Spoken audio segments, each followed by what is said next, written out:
Assalamualaikum warahmatullahi wabarakatuh. Sebelumnya, perkenalkan nama saya Arfani dari kelas 10 Busana. Saya akan menjelaskan apa yang saya pelajari pada minggu lalu. Yang saya pelajari pada minggu lalu adalah keruangan, konektivitas antar ruang dan waktu.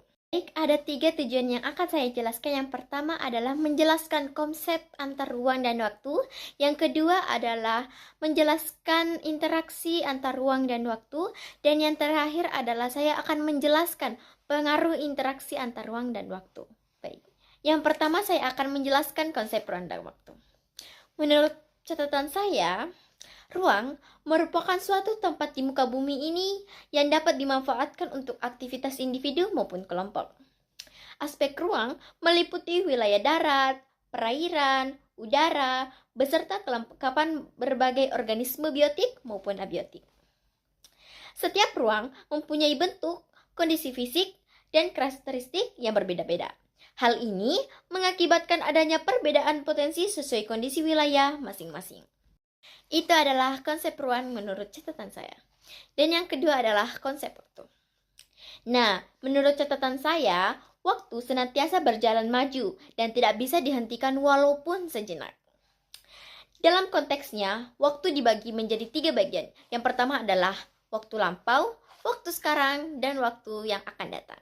Nah, teman-teman, 3 masa waktu ini adalah waktu yang berbeda. Ada masa lampau, masa sekarang, dan masa yang akan datang. Menurut saya pribadi, masa lampau adalah masa kejadian yang terjadi pada masa lalu dan tidak bisa diulang kembali. Dan waktu sekarang adalah waktu yang terjadi pada saat ini atau masa sekarang. Dan sebaiknya kita manfaatkan sebaik-baik mungkin. Karena masa sekarang ini adalah masa di mana kita sadar apa yang telah kita lakukan. Nah, masa yang akan datang atau biasa disebut dengan masa depan. Nah, teman-teman, masa yang akan datang adalah masa kegiatan yang belum kita lalui, mau secara bentuk kegiatan maupun ucapan. Nah, untuk masa yang akan datang, sebaiknya kita memikirkan semata-matanya supaya kegiatan di masa depan kita lebih mudah untuk menjalaninya. Nah, yang kedua adalah menjelaskan interaksi antar ruang dan waktu.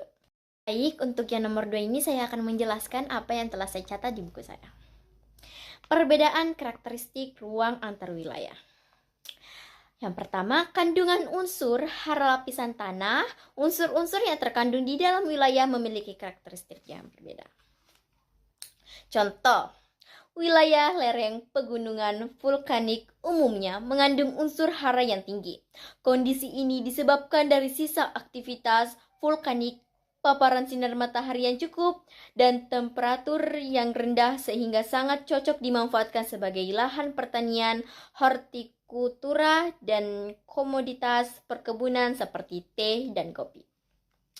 Dan yang kedua adalah kandungan mineral. Struktur yang berbeda memengaruhi kandungan mineral yang ada di suatu wilayah. Contohnya, Jayapura merupakan daerah yang memiliki kandungan logam dan tembaga dan emas terbesar di dunia.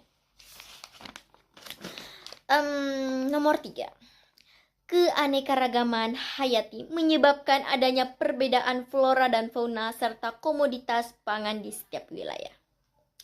Dan yang keempat adalah lapisan atmosfer. Hal ini memiliki keterkaitan dengan kondisi iklim dan cuaca di suatu daerah.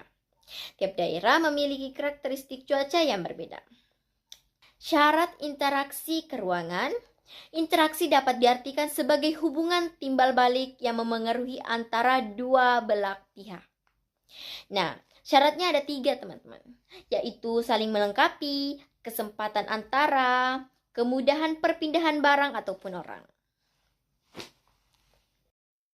Nah, yang terakhir saya akan menjelaskan pengaruh interaksi antar ruang dan waktu.